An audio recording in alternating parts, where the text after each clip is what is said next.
Hello दोस्तों, कैसे हैं आप सभी। आई होप आप लोग अच्छे होंगे।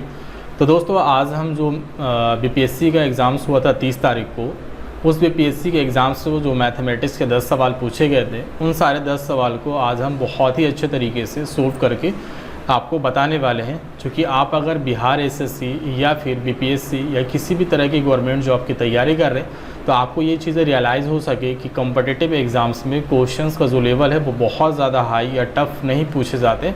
हाँ, कुछ ऐसे एग्ज़ाम्स होते हैं जिसका जो क्वेश्चंस का लेवल होता है वो बहुत ही अच्छा होता है। तो यहाँ पे जो बीपीएससी का एग्ज़ाम्स था जो बिहार की सबसे बड़ी एग्ज़ाम्स मानी जाती है, इस एग्ज़ाम्स में जो मैथमेटिक्स के 10 सवाल दिए गए हैं वो किस टाइप के 10 सवाल पूछे गए हैं वो आज हम आपको यहाँ पे सोल्व करके बताने वाले हैं। जी हाँ दोस्तों, तो चलेंगे आज की वीडियो हम शुरू करते हैं। यहाँ पे दोस्तों 41 नंबर सवाल जो है वो आपसे पूछा गया था कि अनिल और सुमन मिलकर किसी काम को 12 दिनों में कर सकते हैं। यानी ये जो क्वेश्चन है वो टाइम एंड वर्क जो चैप्टर है हमारा, उस चैप्टर से लिया गया है और उसका बिल्कुल बेसिक से एक क्वेश्चन उठाया गया। तो पढ़ेंगे सवाल को। अनिल और सुमन मिलकर किसी काम को 12 दिनों में कर सकता है। यानी अनिल है और सुमन है, दोनों मिलकर अगर किसी काम को करना चाह रहा है तो दोनों मिलकर किसी काम को 12 दिनों में कर ले रहे हैं, राइट। फिर कह रहा है जिससे अनिल अकेला 20 दिनों में कर सकता है। यानी अगर अनिल अकेला काम करना चाहे यानी बिना सुमन के हेल्प का, तो वो इस काम को पूरा करने में कितना दिन लेगा? 20 दिन लेगा। तो कह रहा है यदि सुमन अकेला यह काम करना पड़े तो वह लेगा। यानी अगर सुमन अकेला इस काम को करता तो कितना दिन लेता, यानी सुमन का निकालना है। अब यहाँ से देखें, अनिल और सुमन दोनों का जोड़ करके दिया हुआ है 12 दिन, अनिल का दिया हुआ अकेला 20 दिन। यानी सुमन का निकालना है तो दोनों में से अनिल का घटा लेंगे तो सुमन का निकल जाएगा। लेकिन घटाने का जो तरीका है टाइम एंड वर्क में वो कैसे होता है? 1/, करके। यानी अगर हमको सुमन का निकालना है तो अनिल और सुमन दोनों में से घटा देंगे। तो अनिल और सुमन टोटल काम करता है 12 दिन में, यानी एक दिन में कर लेगा कितना? 1/12। तो दोनों में से हम किसका घटा लेंगे? अनिल का। तो अनिल टोटल काम करता है 20 दिन में, तो एक दिन में कितना काम कर लेगा? 1/20। तो अनिल और सुमन में से अनिल का हम घटा देंगे तो किसका निकल जाएगा? सुमन का निकल जाएगा। यानी आप इसे क्या कर ले, अब सिंपल से इसका कैलकुलेशन कर ले। तो 12-20 का एलसीएम हो जाएगा 60 और 12-25 60 और 20-23 60। ये आपका हो जाएगा 2/60। जब आप इसे कट कर लेंगे तो कितना आ जाएगा? 30। यानी आप कह सकते हैं 1/30। लास्ट में जो आपका आंसर आता है यानी जो फ्रैक्शन में आता है इसको क्या कर लेंगे? आप पलट लेंगे। तो 1/30 को अगर पलटेंगे, इंटरचेंज करेंगे तो 30/1 यानी कितना आ जाएगा? 30। यानी आप कह सकते हैं कि सुमन जो है इस काम को कितने दिनों में कर लेगा? 30 दिनों में कर लेगा। ऑप्शन नंबर आप देख लेंगे, आपको ऑप्शन नंबर बी में दे रखा है 30 दिन। तो इसके राइट आंसर जो हो जाएंगे वो 30 दिन हो जाएंगे। ठीक है, बढ़ते हैं आगे। यहाँ पे 42 नंबर सवाल दोस्तों बहुत ही अच्छा पूछा गया और यहाँ पे सिर्फ आपको माइंड को कन्वर्ट किया गया कि आप कितना सोचने की कैपेसिटी रखते हैं। जैसे यहाँ पे 42 नंबर सवाल आपको देखने में भले ही बड़ा लग रहा हो और मुश्किल लग रहा हो, लेकिन बहुत ही आसान से सवाल है। जैसे अभी हम बता रहे हैं आपको, कह रहा है कि 55 विद्यार्थियों की कक्षा में, यानी टोटल कक्षा में कितने विद्यार्थी थे, यानी टोटल जो स्टूडेंट्स थे आपके वो कितने थे? 55 थे। कह रहा है 34 को क्रिकेट खेलना पसंद है। यानी क्रिकेट जो खेलना पसंद है वो कितने स्टूडेंट्स को क्रिकेट पसंद है? 34। और 26 को बैडमिंटन, यानी बैडमिंटन जो है वो कितने को पसंद है? 26 को। कह रहा साथ ही प्रत्येक विद्यार्थी 2 खेलों में से कम एक खेल खेलना पसंद करते हैं। ठीक है, यानी 55 विद्यार्थी है, उसमें से कोई भी ऐसा विद्यार्थी नहीं है जो दोनों खेल में से एक खेल न खेले। यानी कुल जितने स्टूडेंट्स हैं वो कोई ना कोई खेल खेलेंगे ही खेलेंगे। अब यहाँ पे वही कह रहा है कि प्रत्येक विद्यार्थी 2 खेलों में से कम, मतलब कोई एक खेल आपको खेलना ही है, खेलना पसंद करते हैं। कितने विद्यार्थी क्रिकेट और बैडमिंटन दोनों खेलना पसंद करते हैं। यानी कितना जो खिलाड़ी है जो क्रिकेट भी खेल लेगा और बैडमिंटन भी खेलेगा, यानी दोनों खेल खेलेगा, वो विद्यार्थी की संख्या आप हमको फाइंड आउट करके बता दें। अब यहाँ से देखेंगे दोस्तों कि क्रिकेट खेल रहा है 34 स्टूडेंट्स, बैडमिंटन खेलता है 26 स्टूडेंट्स। तो दोनों मिला करके हमारे पास टोटल कितने स्टूडेंट्स हो गए? 34 और 26 को आप ऐड कर लें तो 6 4 10 और 3 3 6। यानी क्रिकेट और बैडमिंटन को दोनों को हम ऐड करते हैं तो टोटल मेरे पास जो स्टूडेंट्स हो गए वो 60 हो गए। लेकिन हमारे पास टोटल कितने स्टूडेंट्स थे? 55 थे, यानी 55 स्टूडेंट्स थे। यानी हमारे पास 55 ही स्टूडेंट्स थे, लेकिन खेल रहे उसमें टोटल कितने स्टूडेंट्स आ जा रहे हैं? 60 स्टूडेंट्स। यानी आपके टोटल जितने हैं वो उतने तो रहेंगे ही। एक्स्ट्रा जो 5 आपके आ रहे हैं, ये 5 एक्स्ट्रा जो आ रहा है वो कौन आ रहा है, जो दोनों खेल खेलता हो, यानी बोथ मतलब क्रिकेट भी खेल रहा है और बैडमिंटन भी खेल रहा है। क्योंकि ऑलरेडी तो हमारे पास 55 ही स्टूडेंट्स हैं, लेकिन क्रिकेट खेलता है 34 स्टूडेंट्स और बैडमिंटन खेलता है 26 स्टूडेंट्स। तो दोनों मिला करके अगर हम जोड़ लें तो हमारे पास कितने स्टूडेंट्स की संख्या हो जाती है, 60। लेकिन हमारे पास स्टूडेंट्स का संख्या कितना है, 55। यानी जाहिर सा बात है कि 5 स्टूडेंट्स जो एक्स्ट्रा हो रहा है वो 5 स्टूडेंट्स जो है वो दोनों खेल को खेलते होंगे। तो यहाँ पे आपसे क्या पूछा गया है कि कितने विद्यार्थी क्रिकेट और बैडमिंटन दोनों खेल खेलना पसंद करते हैं। तो यहाँ पे हमारा करेक्ट आंसर हो चुका है 5, यानी ऑप्शन नंबर 1, राइट। इसमें बस कॉमन सेंस वाली बात है और कोई इसमें ज़्यादा कैलकुलेशन करना नहीं है। अब यहाँ पे देखेंगे दोस्तों, यहाँ पे हम चाहें तो 43 नंबर सवाल को 2 तरीके से बना सकते हैं। एक तो बाय द ऑप्शंस और दूसरा अलजेब्रे के फार्मूले को यूज़ करके।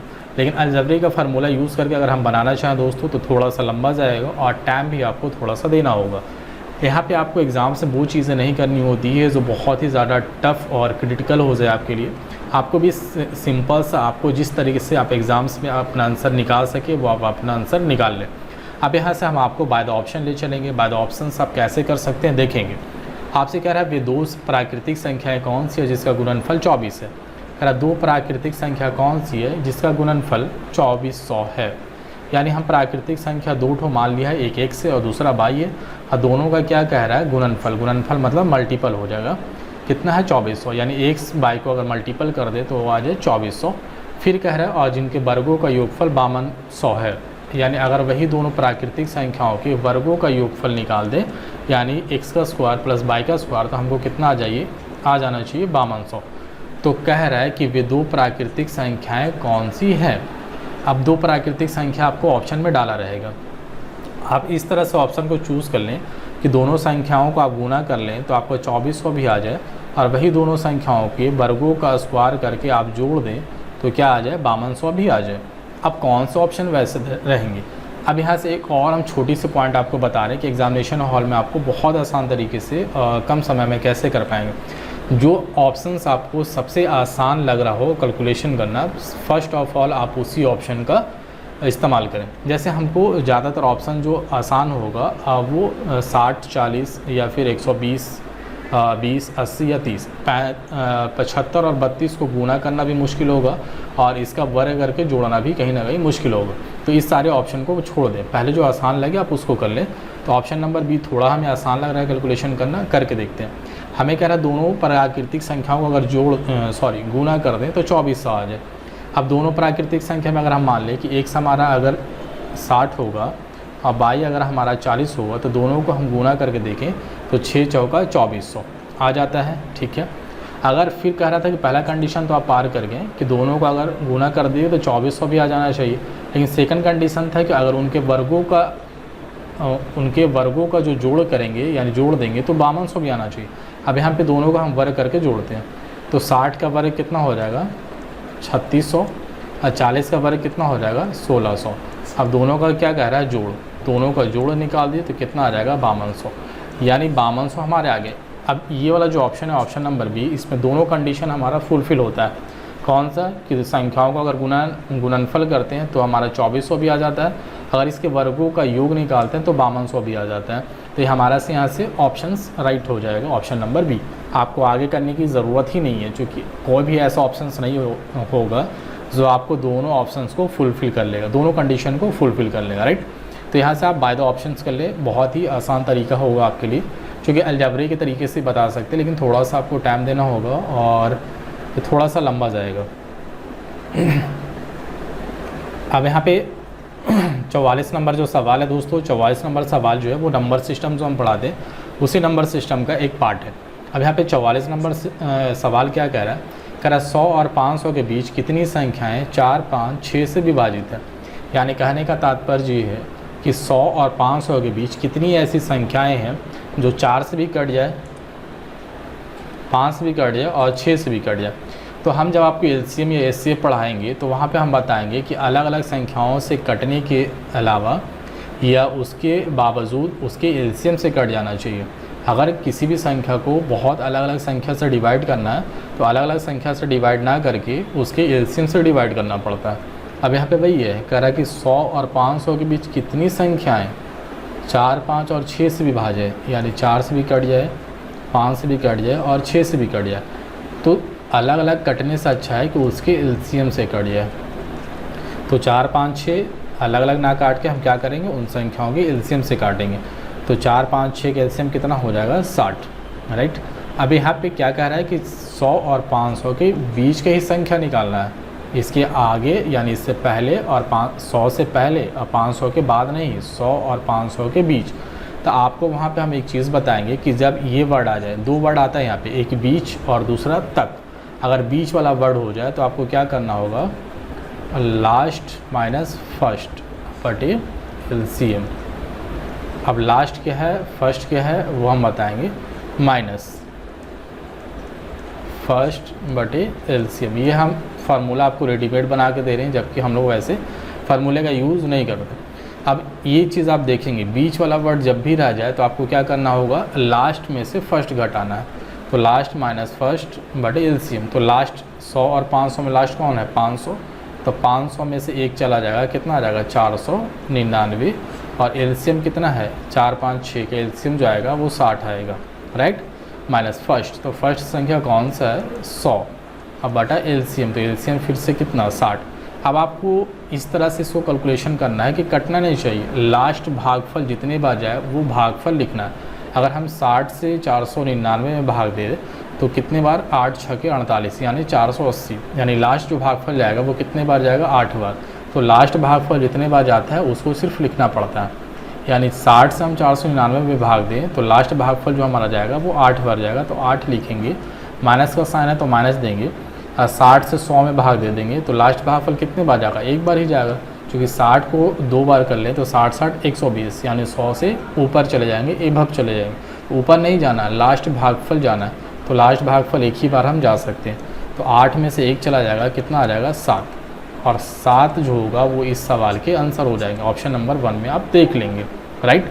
तो बहुत ही आसान सवाल है दोस्तों, बस आपको थोड़ी सी मैथमेटिक्स में मेहनत करनी होती है और सिलेबस को पूरा एक बार कंप्लीट ख़त्म करना होता है।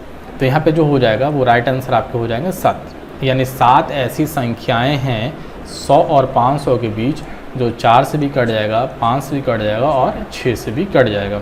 बढ़ते हैं अगली सवाल की तरफ। अब यहाँ पे एक मिक्सचर एंड एलिगेशन एक चैप्टर होता है, उस चैप्टर से आपको एक सवाल पूछेगा और ये सवाल बहुत ही इंटरेस्टिंग होता है अगर जिनको मैथमेटिक्स से कुछ सवाल आते हों तो। अब यहाँ पे कह रहा है कि 70 किलोग्राम के मिश्रण में, मिश्रण मतलब 2 या 2 से ज़्यादा धातु या तत्व आपस में मिले होंगे। तो 70 किलोग्राम यानी टोटल मिश्रण जो हमारे पास है वो कितना है, 70 किलोग्राम है, जिसमें बालू और सीमेंट है, राइट। तो टोटल जितना होगा आप उसको ऊपर लिख लेंगे और कौन कौन से एलिमेंट्स हैं, तो बालू हैं और आपके सीमेंट है। तो हम यहाँ पे लिख दे रहे हैं कि बालू है और हमारा सीमेंट है। तो कह रहा है कि मिश्रण में बालू और सीमेंट का अनुपात 4:1 है, यानी अगर 4 यूनिट बालू है तो 1 यूनिट क्या है, हमारा सीमेंट है। फिर कह रहा है कि मिश्रण में कितना बालू और मिला दिया जाए कि उसमें बालू और सीमेंट का अनुपात 6:1 हो जाए। तो ये बात का सवाल है। अब यहाँ पे पहले इतना सोल्व कर लेते हैं।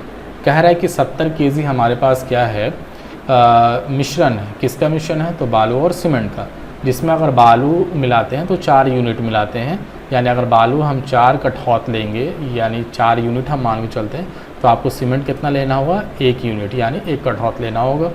अब यहाँ पे बालू और सीमेंट दोनों मिला दें तो हमारे पास कितना हो जाएगा, 4 अगर यूनिट बालू है, 1 यूनिट सीमेंट है, तो टोटल हमारे पास 5 हो गए।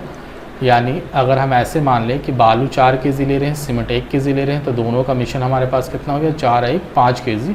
तो 5 केजी रेशियो में हो गया, लेकिन यहाँ पे रियल में जो हमारे पास मिश्रण है दोनों का वो कितना है, 70 केजी। तो 5 केजी रेशियो में है लेकिन एक्चुअल में वो 70 केजी। तो 1 का मान कितना हो गया, आप भाग दे दें 5 से काट दें, 1 का मान हो जाएगा 14, चूँकि 5 से काटेंगे 70 को तो 14, 1 का मान 14, तो 4 का मान कितना हो जाएगा, 14 छके 56, और यहाँ पे 1 का मान 14 निकाले तो 1 का मान 14 इधर भी रहेगा। यानी आपके 70 केजी अगर मिश्रण है तो उसमें बालू 56 केजी होगा और सीमेंट 14 केजी होगा।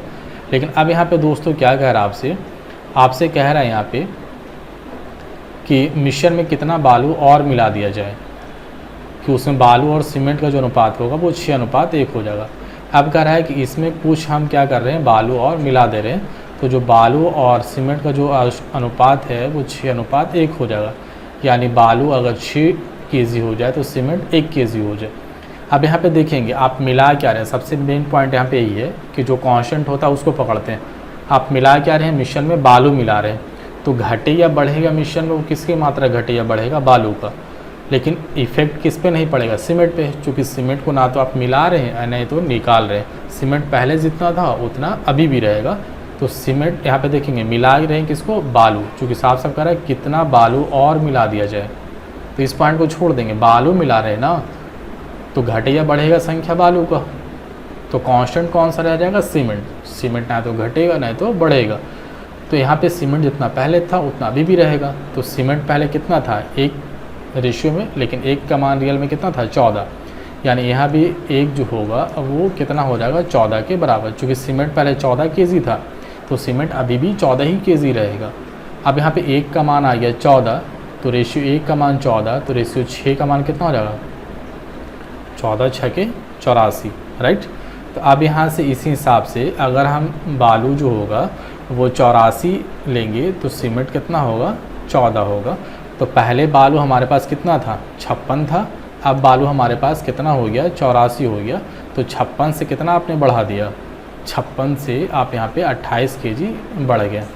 तो यहाँ पे जो 28 kg होगा वही हमारे इस सवाल के जवाब होंगे कि अगर हम 28 kg बालू को हम मिला देते हैं तो जो हमारा बालू और सीमेंट का जो रेशियो होगा वो 6:1 हो जाएगा, राइट। अगर इसमें कहीं भी थोड़ा सा कन्फ्यूज़न हो इस सवाल में तो सवाल को एक बार और समझ लें। हम बहुत ही आराम से समझाने की कोशिश किया है बेसिक तरीके से, और नहीं तो फिर हमारे आने वाले चैप्टर्स जो है जो हम आपको बताने वाले हैं, पढ़ाने वाले हैं, उसका वेट करें। वहाँ पे सारा टॉपिक्स आपके जो डॉट्स हैं वो सारे क्लियर हो जाएंगे। बढ़ते हैं आज की अगले सवाल की तरफ। अब यहाँ पे प्रॉफिट एंड लॉस से 46 नंबर सवाल को लिया गया। यहाँ पे 46 नंबर सवाल आपसे कह रहा है कि 150 रुपया प्रति दर्जन की दर से संतरे बेचने पर शशि को 25% की हानि होती है। आप कह रहे हैं अगर आप 150 रुपया प्रति दर्जन के हिसाब से अगर आप संतरे को बेचेंगे तो आपको 25% की हानि होगी। आपको प्रॉफिट एंड लॉस में हम एक फार्मूला बताएंगे कि अगर सेलिंग प्राइस दिया हुआ हो, कॉस्ट प्राइस निकालना है तो होल वैल्यू को प्लट के गुना करते हैं। अब होल वैल्यू क्या है वो हम बता रहे हैं कि होल वैल्यू यहाँ पे क्या है, जैसे 25% की क्या हो रही है, हानि। तो कोई भी चीज़ अपने आप में कितना होता है, 100% होता है। तो अगर 100% होगा, अगर उसमें 25% की कमी हम कर दें तो वो कितना हमारा हो जाएगा, 75%। तो 75% जो होगा उसको हम क्या कर लेंगे, सेलिंग प्राइस में पलट के गुना करेंगे। तो 75%, तो 75% का मतलब कितना, 75/100। तो पलट देंगे तो क्या लिख देंगे, 100/75। कब, जब हमारा सेलिंग प्राइस दिया हुआ हो तब। तो यहाँ पे देखेंगे आपका सेलिंग प्राइस है 150 रुपये प्रति दर्जन की दर से संतरे बेचने पर मतलब सेलिंग प्राइस, विक्रय मूल्य। तो हमारा 150 रुपये प्रति दर्जन क्या है, सेलिंग प्राइस है, और हमको निकालना भी है कॉस्ट प्राइस यानी क्रय मूल्य। तो क्रय मूल्य निकालना हो तो होल वैल्यू को क्या करते हैं, पलट के गुना करते हैं। अब होल वैल्यू क्या है, तो अब यहाँ पे देखें 25% की हानि हो रही है, तो 100 - 25 यानी 75%। तो 75% यानी 75/100, तो उसको क्या कर देंगे, पलट के गुना कर देंगे। तो 100/75, तो ये हमारा निकल गया क्रय मूल्य। अब आगे कह रहा है कि 20% लाभ पाने के लिए इन्हें किस दर से बेचना होगा। अब क्या कह रहा है, वो कह रहा है कि उसको अगर 20% लाभ पर बेचना चाहे तो वो कैसे बेचेगा, तो 20% लाभ पे बेचेगा। यानी हमने आपको बताया दोस्तों कि 20% लाभ पे बेचेगा, यानी कोई भी चीज़ अपने आप में 100% होती है। अब 20% लाभ पे बेचेगा तो वो कितने पे बेचेगा, 100 + 20 यानी 120% पे बेचेगा। तो 120% का मतलब 120/100। अब यहाँ से कट कर लिया, 75 दूनी 150, 20 × 120, 20 × 5 100, अब 5 को 20 बार, 2 दूना 4, 6 × 24, 240 रुपया प्रति केजी। जो कि यहाँ जो दिया हुआ है किस में है, प्रति दर्जन, सॉरी यहाँ पे आप दर्जन कर लेंगे, दर्जन में। तो आपको यहाँ से जो राइट आंसर हो जाएंगे वो कितना हो जाएंगे, ये 240 रुपया प्रति दर्जन। ऑप्शन नंबर देख लें, ऑप्शन नंबर फर्स्ट। अगर आप 240 रुपये प्रति दर्जन के हिसाब से केले को बेचते हैं तो आपको क्या होगा, 20% का लाभ होगा। अगर आप 150 रुपये प्रति दर्जन के हिसाब से बेचेंगे तो आपको क्या होगा, 25% की हानि हो जाएगी, राइट। बढ़ते हैं आगे। आगे हमारा एडवांस जो मैथ होता है मेंसुरेशन का, उससे बहुत ही सिंपल सा एक सवाल से लिया गया। और वो सवाल क्या है देखते हैं यहाँ पे। कह रहा है एक समचतुर्भुज के विकर्णों की लंबाई 10 सेंटीमीटर और 24 सेंटीमीटर है, यानी एक हमारे पास समचतुर्भुज है। तो फर्स्ट ऑफ ऑल आप एक समचतुर्भुज का डायग्राम बना लें। तो हम एक समचतुर्भुज का डायग्राम यहाँ पे बना करके शो कर रहे हैं। तो एक समचतुर्भुज का हमने डायग्राम बना लिया, जिसमें कह रहा विकर्णों की जो लंबाइयाँ हैं वो 10 सेंटीमीटर और 24 सेंटीमीटर है। यानी छोटी वाली जो विकर्ण है वो कितना है 10 है, और बड़ी वाली जो विकर्ण है वो कितना है 24 है। कह रहा है इनका परिमाप, परिमाप मतलब इनके जितने भुजा हैं सबको जोड़ करके, परिमाप का मतलब ही वही होता है कि जितने भुजा हैं सबको जोड़ दीजिए, और जो कुल लंबाई होता है वही उसका परिमाप होता है। अब यहाँ पे देखेंगे, कह रहा है एक जो विकर्ण है वो 10 है, तो 10 है यानी ये वाला अगर 10 है तो ये कह रहा है कि दूसरा जो विकर्ण है वो 24 है, यानी ये वाला 24 है। तो आपको सबसे पहले समचतुर्भुज का एक जो गुण होता है, जो प्रॉपर्टी होता है वो जानना होगा। समचतुर्भुज का जो प्रॉपर्टी यहाँ पे अप्लाई होगा वो प्रॉपर्टी है कि जो समचतुर्भुज के विकर्ण होते हैं वो एक दूसरे को दो बराबर भागों में विभाजित करते हैं। मैंने क्या बोला वो गौर से सुनेंगे। समचतुर्भुज के जो विकर्ण होते हैं वो एक दूसरे को समान भागों में या बराबर बराबर भागों में विभाजित करते हैं या बांटते हैं। अगर ये विकर्ण हमारा 10 सेंटीमीटर हो तो दो बराबर भाग में बढ़ जाएगा, ये 5 हो जाएगा इधर, और यहाँ से फिर नीचे का भी भाग कितना हो जाएगा 5। यानी ये जो विकर्ण है दो बराबर भाग में बढ़ जाएंगे, तो 5 ऊपर और 5 नीचे। अब इस विकर्ण की बात कर लें तो ये विकर्ण पूरा हमारा है कितना 24, तो 24 है तो दो बराबर भाग में ये बढ़ जाएगा, यहाँ से ये आ जाएगा 12 और ये आ जाएगा 12, राइट। दूसरा प्रॉपर्टी है समचतुर्भुज का कि अगर समचतुर्भुज के दो विकर्ण एक दूसरे को डिवाइड कर रहे हैं तो जिस पॉइंट पे डिवाइड करते हैं उस पॉइंट पे समकोण का निर्माण करते हैं। तो अगर यहाँ पे हमको समकोण बन जाएगा तो ये हमारा जो दिख रहा है वो कैसा दिखेगा, समकोण त्रिभुज। यानी हम यहाँ पे ए दे दें, यहाँ पे ओ दे दें, यहाँ पे अगर बी दे दें तो ए ओ बी जो होगा वो हमारा समकोण त्रिभुज होगा। अब समकोण त्रिभुज में दोस्तों आप जानते हैं कि अगर एक जो है वो 12 है, दूसरा जो है वो कितना है, यहाँ पे देखेंगे ये जो हमारा है वो 12 है लंब, और ये जो बेस है वो हमारा कितना है 5। तो समकोण के सामने का भुजा क्या होता है कर्ण, तो ये जो कर्ण है वो हमको कितना होगा निकालना है। तो 5 12 है तो ये कितना होता है 13, यानी ये जो हमारा हो जाएगा वो कितना हो जाएगा 13। आप पाइथागोरस फार्मूले का यूज़ करके भी निकाल सकते हैं, लेकिन ट्रिपलेट हम लोग को ये याद रखना होगा कि एक भुजा 12 है, दूसरा भुजा 5 है, तो तीसरा भुजा कितना होता है समकोण का 13 होता है। तो एक भुजा 13 हो गया तो 13 ये हो गया, 13 ये भी हो जाएगा, 13 ये भी हो जाएगा, 13 ये भी हो जाएगा, क्योंकि समचतुर्भुज है। यानी चतुर्भुज में चारों जो भुजा हैं वो सम है यानी बराबर है, तो चारों भुजा 13 13 हो जाएंगे। तो परिमाप हमने बोला क्या कि परिमाप जो होता है जितने भुजा हैं सबको जोड़ करके, तो 13 13 सबको जोड़ दें, यानी 13 कितने 12 है 4 बार, तो 13 गुने 4 यानी 13 चौका 52 सेंटीमीटर। तो यहाँ से 52 सेंटीमीटर आपकी ये राइट आंसर है, ठीक है ना। चीज़ों को हम थोड़ा सा टाइम लेके तोड़ रहे हैं, क्योंकि आपको अगर नए भी स्टूडेंट्स हैं तो आपको पूरी की पूरी सवाल समझ में आ जाए, नहीं तो हम बिल्कुल जो सवाल है उसको हम 1 मिनट में हम बना सकते हैं। मुश्किल से आपको मिनिमम टाइम लगेगा तो 10 से 15 सेकंड में सारे सवाल बनने शुरू हो जाएंगे। लेकिन हमको यहाँ पे अपना क्वालिफ़िकेशन नहीं दिखाना है, यहाँ पे हमको आपको समझाना है, इसलिए हम चीज़ों को बिल्कुल प्रॉपर्टी और गुण बता करके आपको समझा रहे हैं कि ऐसा सवाल आपको कहीं भी फिर दोबारा दिखे आप बहुत आसानी से वहाँ पे बना सकें, वहाँ पे अपना सवाल ना छोड़ पाएँ। अब यहाँ पे 48 नंबर सवाल है जो हमारा पूछा गया है रेलगाड़ी से यानी ट्रेन से। अब यहाँ पे आपसे 48 नंबर सवाल कहता है कि 140 मीटर लंबी रेलगाड़ी 60 किलोमीटर प्रति घंटे की चाल से जा रही है और एक कुत्ता उसी दिशा में रेलगाड़ी के समानांतर 18 किलोमीटर प्रति घंटे की चाल से दौड़ रहा है। रेलगाड़ी कुत्ते को पार कर लेगी। अब मेरी भाषा में आप समझेंगे तो कह रहा है 144 मीटर एक लंबा ट्रेन है और उसकी जो स्पीड है ट्रेन की वो है 60 किलोमीटर प्रति घंटा। फिर कह रहा है कि जिधर ट्रेन जा रहा था ना उधर ये कुत्ता भी दौड़ता हुआ जा रहा था, राइट। तो कुत्ता जो दौड़ता हुआ जा रहा था तो कुत्ते का जो चाल है वो कितना है 18 किलोमीटर प्रति घंटा, और उसी दिशा में पीछे से ट्रेन जा रहा था और ट्रेन किस चाल से चल रहा था तो 60 किलोमीटर प्रति घंटा। तो कह रहा है रेलगाड़ी जो है वो कुत्ते को कितने देर में पार कर लेगी। जाहिर सा बात है ना कि रेलगाड़ी स्पीड चलती है, कुत्ता स्लो है, तो रेलगाड़ी क्या करेगी कहीं ना कहीं कुत्ते को पार करते हुए आगे निकल जाएगी। तो वही कह रहा है रेलगाड़ी जो होगा वो कुत्ते को कितने समय में पार कर लेगी। अब यहाँ पे दोस्तों क्या पूछा गया, कितने समय में पार कर लेगी, यानी आपको समय निकालना है।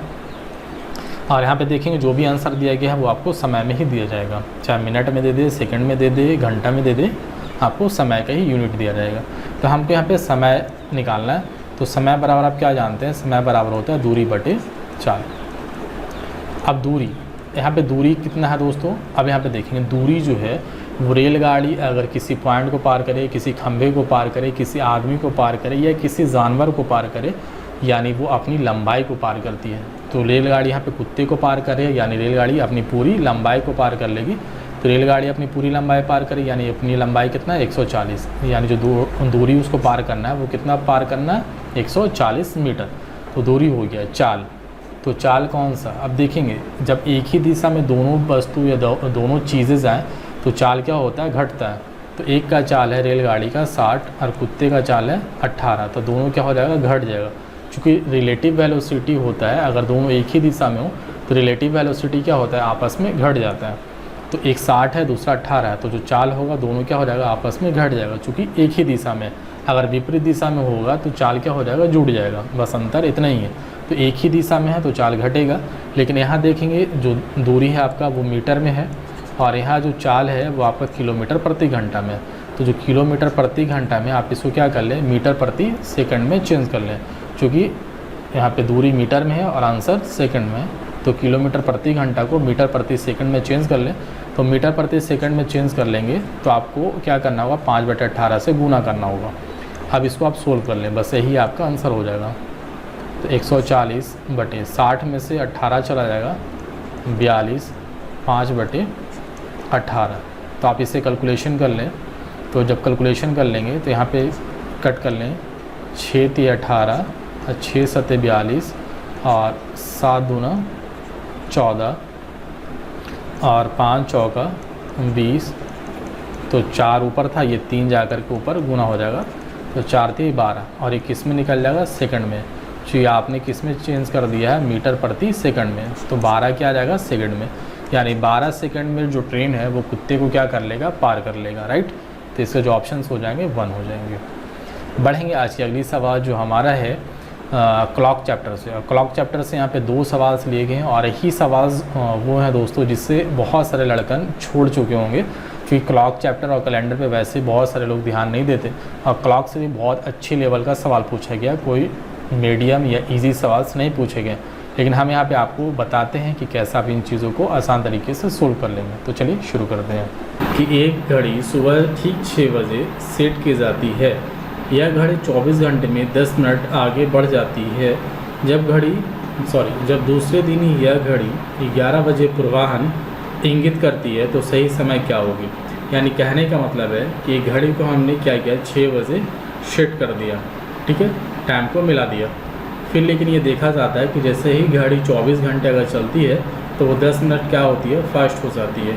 यानी 24 घंटे का पे वो 24 घंटे 10 मिनट की दूरी तय करती है। तो वही कह रहा है, जब दूसरे दिन यह घड़ी 11 बजे पूर्वाह्न इंगित करती है, यानी दूसरा दिन अगर चलते चलते वो घड़ी 11 बज रहा है अभी घड़ी में, तो उस समय जो होगा वो रियल टाइम कितना हो रहा होगा, ठीक है। तो वही चीज़ें निकालनी है। देखें कैसे बनाते हैं। देखिए यहाँ पे कह रहा है एक घड़ी सुबह ठीक 6, यह घड़ी 24 घंटे में 10 मिनट आगे बढ़ जाती है। इस पॉइंट को पकड़ें, 24 घंटे में 10 मिनट आगे हो जाती है। यानी जब घड़ी 24 घंटा 10 मिनट चल रहा है तो उस समय जो वास्तविक समय हो रहा है, वास्तविक समय मतलब रियल में कितना चल रहा है, तो वो 24 घंटा रियल में चल रहा है। इससे सहमत है? क्यों? क्योंकि अगर 24 घंटे घड़ी चलती है तो वो 10 मिनट फास्ट हो जाती है। यानी गलत समय वो चल रहा है 24 घंटे 10 मिनट, लेकिन सही में वो कितना चला होगा, 24 घंटे। अब यहाँ पे फिर आप आगे बढ़ेंगे तो कह रहा दूसरे दिन यह घड़ी 11 बजे पूर्वाह्न, दूसरे दिन यानी अगले दिन। तो एक दिन में कितना दूरी तय करती है, 24 घंटे। यानी एक दिन जो होता है वो कितने घंटे का होता है, 24 दिन का। तो फिर अगर दूसरा दिन फिर से 6 बजेगा तो कितना घंटे चलेगा, 24 घंटे। तो 6 बजे से चला था तो 6 बजे तक चलेगा तब 24 घंटे, लेकिन चल रहा है कितने बजे तक, 11 बजे तक। तो 6 से 11 तक जाने में और कितना घंटे लगेगा, 5 घंटे। यानी एक दिन अगर मिला दें दूसरा दिन तो अभी 6 बजे से एक दिन फिर चले अगला दिन 6 बजे तक, तो 24 घंटा। लेकिन हमको 6 बजे तक नहीं चलना है, कितने तक चलना है, 11 बजे तक। तो 6 से 11 और कितने घंटे चलना होगा, 5 घंटे। तो 24 घंटे 6 तक आने में, फिर 6 से 5 घंटे और 11 तक जाने में, यानी 24 5 29 घंटे लगा। यानी अब 29 घंटे अगर घड़ी चल रहा है तो रियल में कितना चल रहा होगा। तो आप यहाँ पे ऐसे कर लेंगे 24/24 घंटा 10 मिनट। तो 24 घंटा 10 मिनट, 10 मिनट को हम क्या कर ले घंटे में बदल लेते हैं। तो 24 घंटा 10 मिनट, मिनट को घंटे बदलने के लिए 60 से डिवाइड कर दिया। अब गुने कितना का निकालना है आपको 29 घंटे का, तो 29 से मल्टीपल कर दीजिए। बस इसको आप सोल्व कीजिए कितना आ जाता है। तो इसको अगर सोल्व कर लेंगे तो 24 बटे इसको अगर कर लेंगे आप तो 24 छः 144 और 145, 145 बटे 6 तो 6 चला जाएगा ऊपर और 29 गुना में है तो 29 रह जाएगा ये। तो 29 25 यहाँ से आप कर ले 24 छः कितना 144 बटे 5, तो 144 बटे 5 को जब डिवाइड कर लेंगे तो वो आ जाएगा आपका 28.4 बटे 5 घंटा। अब 28.4 बटे 5 घंटा को आप क्या कर ले इसको घंटे और मिनट में तोड़ लें। तो जो पूर्णांक में है वो घंटा में तो है ही है। अब यहाँ पे जो फ्रैक्शन में है 4/5 ये घंटा में, इसको आप मिनट में चेंज कर दें। तो मिनट में चेंज कर लेंगे तो 60 से गुणा कर लेंगे तो 12/25 60 यानी 28 घंटा 12 चौका 48, 28 घंटा 48 मिनट। यानी अब हम आपको बता रहे हैं कि अगर घड़ी जो है 24 घंटे में 10 मिनट फास्ट होती है तो घड़ी अभी कितना देर दूरी तय कर रहा है 29 घंटे। तो 29 घंटे में घड़ी कितना दूरी तय करेगा, यानी 29 घंटे अगर हो रहा होगा तो वो रियल में कितना घंटे चल रहा होगा 28 घंटे 48 मिनट ही सही चल रहा होगा, बाकी फास्ट होकर के वो 29 घंटे चल चुका है। यानी अब घड़ी में कितना बज रहा होगा। अब देखिए घड़ी को आप कितने बजे सेट किए थे 6 बजे आप सेट कर दिए थे, तो 6 बजे से अभी वो रियल में कितना चला होगा 28 घंटे 48 मिनट। तो 6 में 48 घंटे 28 घंटे 48 मिनट आप जोड़ दीजिए तो 6 है। अब 24 घंटे इसको घुमा दिए तो फिर से 6 पे आ जाएगा। तो 24 घंटे अगर इसमें से चले गए तो बाकी कितना बच गया 28 में से 24 चला गया तो बच गया 4 घंटे 48 मिनट। तो जैसे ही 24 मिनट आया फिर से काटा गया 6 पे, अब फिर 4 घंटे 48 मिनट और तो 6 4 10 बज के 48 मिनट अभी आपके घड़ी में राइट आंसर हो रहे हैं। यानी घड़ी का कांटा जो है वो अभी 11 बज रहा है, तो 11 ये गलत समय बता रहा है। जो हर 24 घंटे में 10 मिनट घड़ी फास्ट हो जाता था तो इस वजह से अभी घड़ी जो है वो 11 बज रहा है, लेकिन वो एक्चुअल में जो सही समय हो रहा होगा वो कितना हो रहा होगा 10 बज के 48 मिनट, राइट। अब 10 बज के 48 मिनट आपके किस ऑप्शन में आप देख लेंगे आपके ऑप्शन नंबर डी में। ये थोड़ा सा सवाल आपको मुश्किल लगेगा लेकिन आप 1-2 बार इसको पॉज करके वीडियो को समझे, आसान लगेगा क्योंकि नई चीज़ें हैं। और क्लॉक का हमने पहले ही बताया, क्लॉक का थोड़ा सा अच्छा लेवल का क्वेश्चन डाला है ये। अब यहाँ पे जो 50 नंबर का क्वेश्चन है क्लॉक का बहुत ही आसान सा सवाल है। यानी आप जब हमारी वीडियो को देखेंगे हमारे चैनल्स पे जो हम पढ़ा रहे हैं या पढ़ा चुके हैं तो उसमें ये फर्स्ट या सेकंड क्वेश्चन पे ही आता है। और इसको करने के लिए कुछ नहीं है, बहुत ही आसान से है। कह रहा है 5 और 6 के बीच किस समय घड़ी की दोनों सुइयाँ एक साथ होगी। यानी जिस समय 5 और 6 बजे का दरमियान होगा उस समय घड़ी की दोनों सुइयाँ एक साथ कितने बजे आ जाएंगी। तो आपको क्या करना है यहाँ पे एक घड़ी का रफ सा डायग्राम बना लेना है। 6 ठीक है, 5 और 6 के बीच में बोल रहा है तो हम 5 और 6 तक इधर कंटिन्यू कर लें।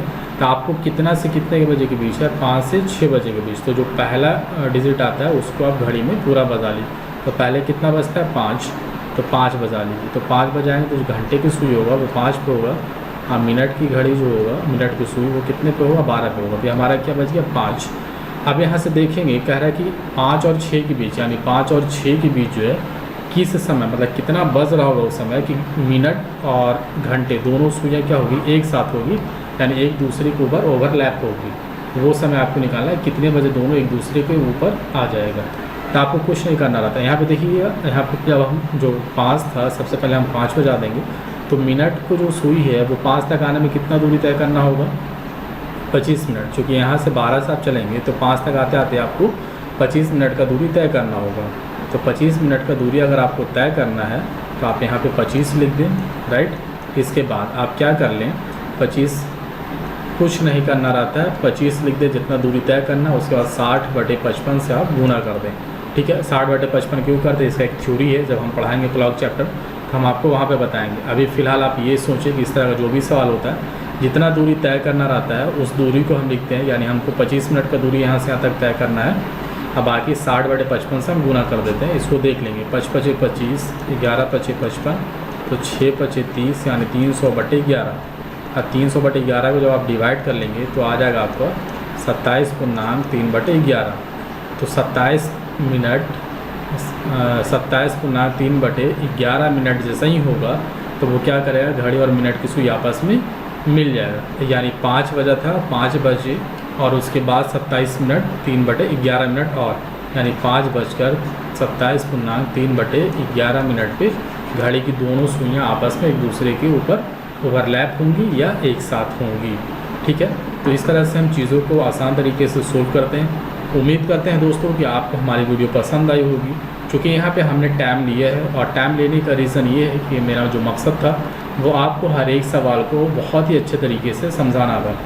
अगर मुझे सिर्फ आपको अपना क्वालिफ़िकेशंस या अपना स्टैंडर्ड लेवल दिखाना होता, सिर्फ व्यूअर बढ़ाना होता, तो हम यहाँ पे मुश्किल से इस 10 सवाल को 10 मिनट में करके हम निकल जाते हैं, राइट। लेकिन यहाँ पे हमारा मेन जो इंटेंशन था, इरादा था, वो आपको सिखाना था, क्योंकि आगे कभी भी आपको कोई भी एग्ज़ाम में इस तरह का कोई भी सवाल आए तो आप बहुत ही अच्छे तरीके से आप सोल्व कर पाएँ, वहाँ पे इस तरह के सवाल छोड़ कर ना आए। तो चलें फिर मिलेंगे किसी अगली वीडियो में, तब तक हमें इजाज़त दें। Thank you.